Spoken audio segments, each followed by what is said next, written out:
शोभनु शैल शुभाय सुहावन मंगलमयति पावन पावन महिमा कहिय कवन विधितासु सुख सागर जहाँ किन्हीं निवासु। अयोध्या कांड 138 दोहा नंबर 1।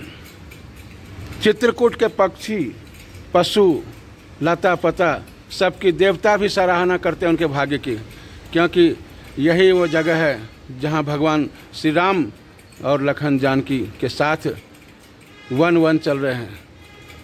गोस्वामी जी कहते हैं शोभनु शैल शुभाय सुहावन मंगलमय अति पावन पावन।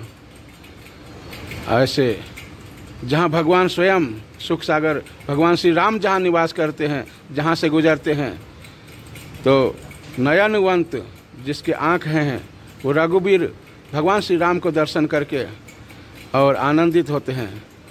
और अचर जैसे नदी तालाब भूमि पर्वत सब भगवान के चरण रज का स्पर्श पाकर आनंदित हो जाते हैं, क्योंकि यही वो मार्ग है जहाँ भगवान गुजरते हैं।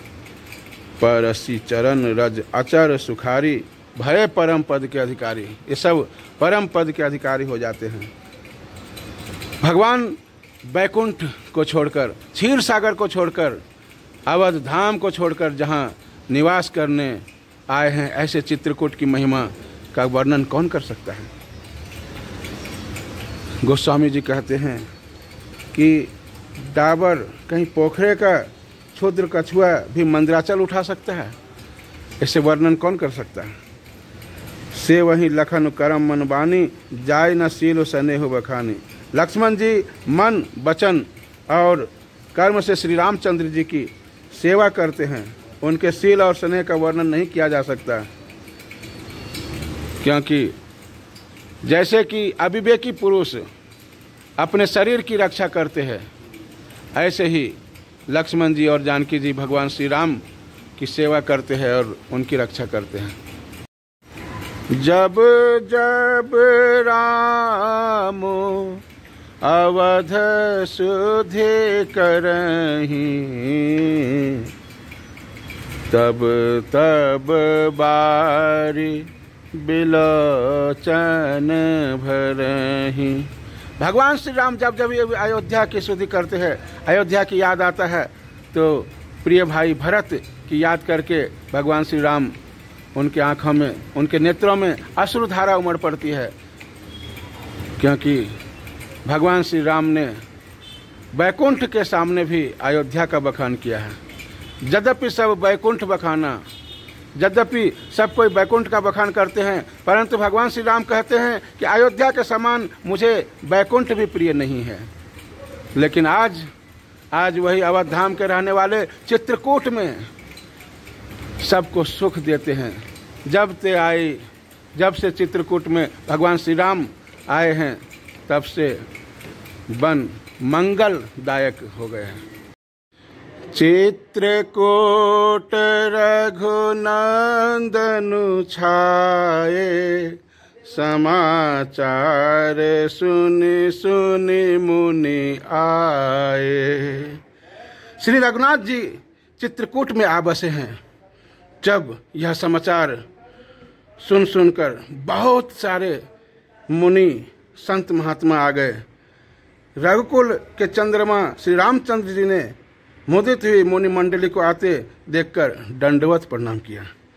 आवत देखे मुदित मुनि वृंदा किन्ह दंडवत रघुकुल चंदा। मुनि रघुबरहि लायुर लेहि सुफल होन हित आशिक देहि। मुनिगण श्री राम जी को हृदय से लगा रहे हैं। हृदय, भगवान हृदय ही में बसते हैं। आपने देखा होगा हृदय में अंदर भी भगवान श्री राम हैं और बाहर भी भगवान श्री राम हैं। वही अंदर भी हैं और वही बाहर भी हैं, वही सूक्ष्म रूप में भी हैं और वही विराट रूप में भी हैं।